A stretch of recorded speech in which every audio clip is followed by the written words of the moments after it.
Oh my gosh, I don't know how to cover this story.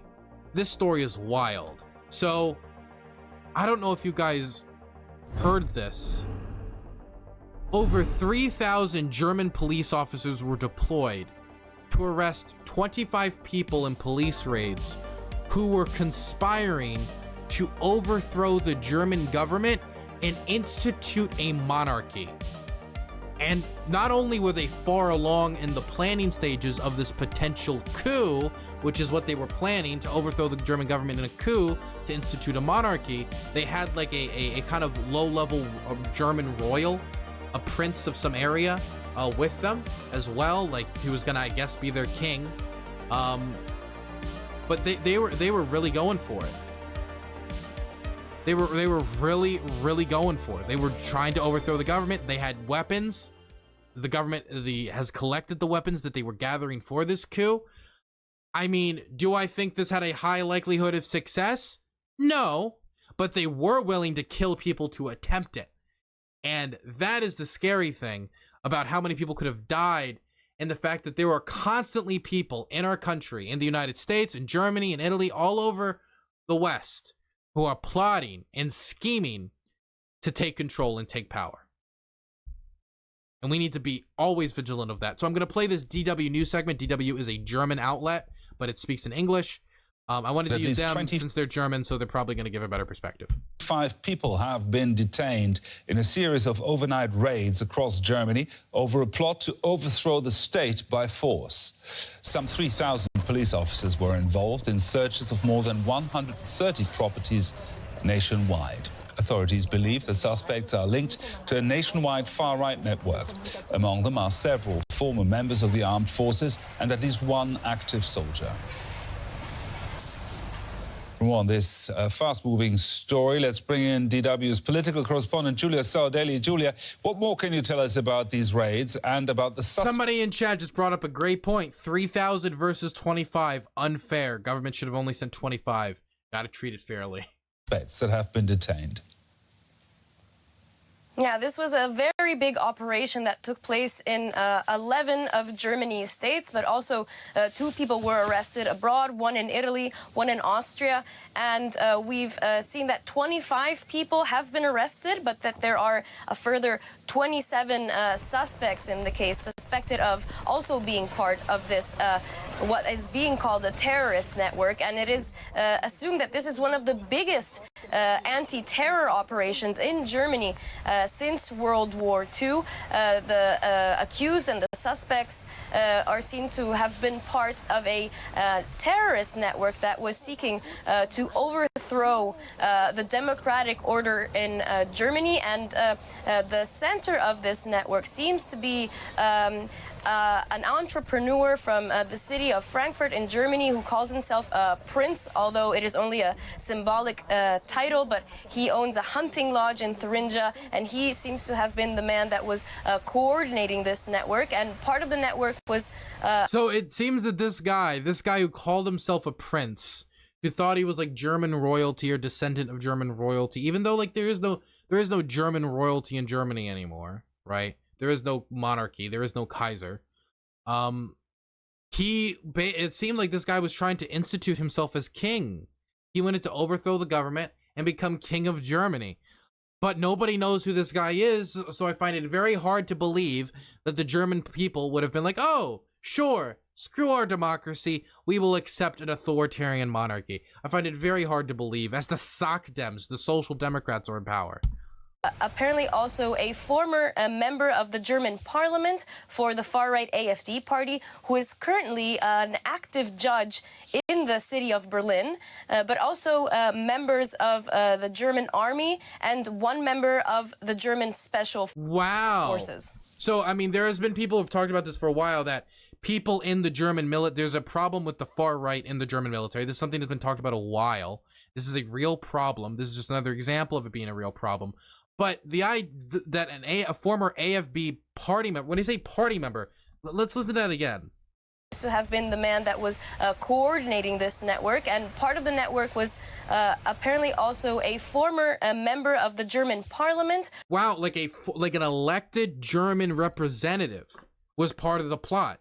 This would be like finding out Marjorie Taylor Greene was organizing a coup. The AfD is the far-right party in Germany. They actually, a few of their party members have actually gone to the Donbass to support the Russian invasion because, you know, they're homophobic, they're transphobic. They see, like, Putin's thing as a crusade against the West and degeneracy, so they're very supportive of it.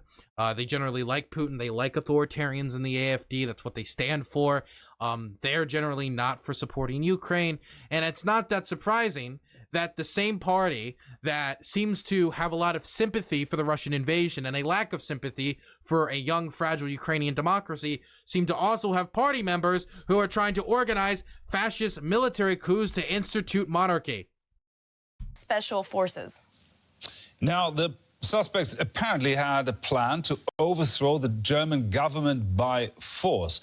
How realistic are these, or were these threats? None at all. It wasn't realistic at all. They had guns. Well, the network seems to have formed at the latest in November 2021, so last year. And the investigations into the network started in the early months of this year after a tip came from the intelligence services in the state of Hessen, especially regarding this Prince Heinrich, as he is called. And it seems like this network was actively working to form almost like a shadow cabinet and to arm itself to carry out an armed attack against the Bundestag, the German parliament, and actively arrest politicians and then therefore bring about a change in the government order of Germany, basically carrying out a coup. And the group wanted to change the government of Germany, take power with the support of the Russian Federation. Wow, what a surprise. What a surprise. What a surprise. Again, Russia, and I hate to be like the bearer of bad news here, the Russian government wants disorder in the West. They want the cracks to form. They want things like this. And I've got to be honest, if they were somehow successful in doing this, there is no way in hell Putin wouldn't support it, back them in an attempt to break the Western coalition, actively supporting the smashing of German democracy and a return of the Kaiser. The Kaiser! A return of the Kaiser, a return of German monarchy. The Russians are gonna be in favor of that because of how much they just want to see the West splinter. And this is the same government that's crusading against Nazism. Isn't that interesting? My God. Prosecution has said that the... But again, it isn't that surprising. AfD party members went to the Donbass, parliamentarians, they went to the Donbass, elected representatives, went to the Donbass and interacted with these like, you know, occupiers, promoted them, supported them, and came back, right? It isn't that surprising that other party members in the AfD seem to think there's enough sympathy from Russia for the AfD that if they were to try a coup, maybe they could get support from abroad. But I'm telling you, like, there's no chance this would have succeeded, but it does show you where their head's at. Members of the network had already tried to get in touch with representatives of Russia here in Germany to try to facilitate this process. So we are talking of plans to carry out a coup here. Now, the suspects are... To be clear, if they did try to get in contact, we don't know if they got in contact. They didn't say they did. But let's say they did get in contact. Isn't it interesting that there was no word whatsoever? No word whatsoever delivered from the Russian government to the German government about a possible military coup, a possible coup, not even a military coup necessarily, but like a coup of like random citizens, special forces, military members, and a fake king. My goodness. Are alleged members of the so-called Reichsbürger scene. Tell us more about that movement. Okay, the Reichsbürger scene, I can't believe I know this, but these are people, there also a version exists for this for Soviets as well, but they believe that the current German government is illegitimate and the Reich never ended. That the current German government is a continuation of the occupation of the Allies. And so therefore, they're citizens of the Reich. They're not citizens of modern Germany. They're a bunch of fucking losers. There's a version that exists just like this for Soviets. I forget what it's called for them in Russia, where there's people like, there is no Russia. I'm a Soviet citizen. It's delusional. These people have delusions of grandeur. The Reich is over. The legitimate German government is the German government that exists right now. It's ridiculous, but you know, I mean, it's basically like German QAnon. Yeah, Reichsbürger means citizen of the Reich, of the German Empire. And this is a group of people who believe that the current democratic order in Germany is illegitimate, that the democratic order that was established after the end of World War II is illegitimate, and that the actual form of government that should still be in place in Germany is that of the German Empire. Dude, could you imagine? You weren't even born. You weren't even born when the German Empire was a thing. The majority of the people involved in this coup were born in democratic Germany. Is anybody involved in this coup born in a non-democratic Germany? Maybe East Germany, maybe, but none of them were born under one of the Reichs, the first, the second, or the third. So I don't exactly understand, like, why they like have such an attachment to, like, no, I'm not a German citizen of this current government. I'm a citizen of the Reich, when the Reich didn't even exist when you were born. What's it say on your documents as a child? It's ridiculous.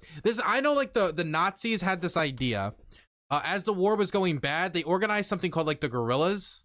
Not the guerrillas. It's like the Wolverines or something. Not the Wolverines. I forget what they were called. But it was some movement that the Hitler's government tried to make, so that once the war was over, there would be an active resistance afterwards. That the resistance would continue in the mountains and the streets, and that people would fight a guerrilla war against the Allied occupation. And I think they were called the werewolves. It wasn't that successful. There was like a few bombings here and a few bombings there. There's a few operations during the war, like assassinations that happened, but it wasn't that successful. If I'm being completely honest, the werewolves were not that successful. There was like attacks for like a year and then it stopped. Didn't really work too well. So, like, I guess these are like the last werewolves, man. The last werewolves alive, and we've caught them.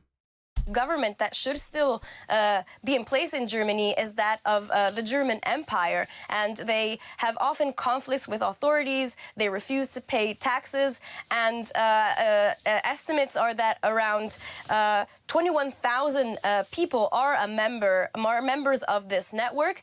They have gotten closer to the anti-coronavirus protest movements that took place in the last. The thing is with a lot of these far-right groups, including this, is that they'll usually ally themselves with other groups to get overlap. For example, when you see like a content creator, and make a note of this, and you start to see them engage in conspiracy theories, make a note of that and watch how it goes from one conspiracy theory to two conspiracy theories to 3, 4, 5, 6, 7 conspiracy, and then it just expands until nothing they're talking about. Everything they're talking about is just conspiracy theory nonsense. And that's because these conspiracy theory communities have overlap. They have overlap, not only when it comes to ideology, like anti-Semitism, for example, but also because the algorithm on a lot of these like websites and stuff, like they specifically are designed to like keep you on the website no matter what. So if you like conspiracy content and Twitter knows it or Facebook knows it, they're just going to serve you more conspiracy content, no matter if it's true, not true, harmful, not harmful, doesn't matter. They're just going to keep serving you the same conspiracy sludge in order to keep you on the platform for as long as possible, because that's how they make money. And at the end of the day, Twitter and Facebook are corporations, and that's their primary goal, is to make returns for their shareholders. That's their primary purpose as a corporation. Few years, taking over these protests, but also merging with the conspiracy theorists that are also part of this movement. And they are also somewhat close to the QAnon movement that is quite significant, especially online. And it is a movement that has been also watched by authorities and police forces here in Germany. Our political correspondent, Julia Sardelli, there. Thank you, Julia. What a wild story.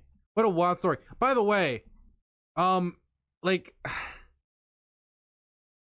I gotta say though, German authorities, even if we could like go in length about like the dangers that come with this and how this is like very scary and this is very bad, obviously. I mean, obviously it's bad when like you almost have a fascist like monarch coup in your country organized by people who believe the Reich still exists.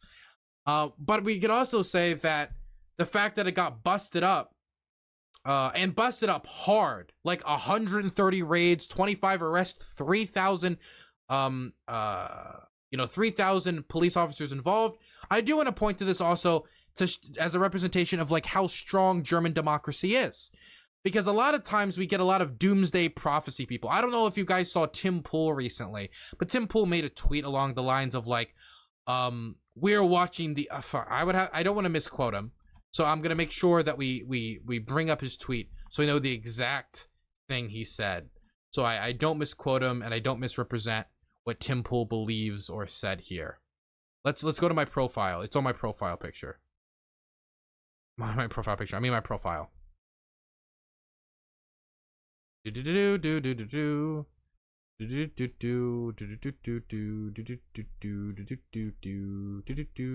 it is. I think the US ended already and people just don't realize it. Like this type of doomsday, like prophecy type stuff right here, like this stuff, I think this stuff is silly. I think it's stupid. The United States is the most powerful nation on earth. It has the most powerful military and still the most powerful economy. That isn't to say it's going to stay like that forever, but the idea that the United States ended right now is ridiculous. That is silly. And a lot of doomsday prophecy, kind of like the idea like all it takes for a whole country to collapse is a single pin to fall down. But if you were to look at all the periods of time, like in history, like these same people would have been saying the end is near during the Civil War. They would have been saying it during the 1920s, the 1940s, the 1960s, the 1980s. During any crisis America would have faced, these same people would have come out and said, the end is near, the end is near, the end is near, the end is near, trying to get your attention on them, not only for viewership, but because like doomsday prophecy stuff is going to get more clicks and it's more interesting to interact with than the rest of the stuff, you know? It's easier to believe than, actually, I think there's some problems in our country, but the most likely outcome is we resolve the problem or deal with some of the symptoms of that problem, then the whole country collapses in the Civil War. And I think this is just one example of many others of democracies generally being pretty stable when it comes to dealing with these types of threats and knowing how to deal with them. And, I mean, like, they raided hard. Like, look at these guys. Like, these guys were ready, right? These guys were ready to take out these Reichsbürger holdovers of the Third Reich. So I'm pretty confident in the strength of German democracy. I'm happy the coup was foiled. I think these Reichsbürger nerds can like host their Third Reich in a prison cell. And happy to see German democracy is still strong and thriving.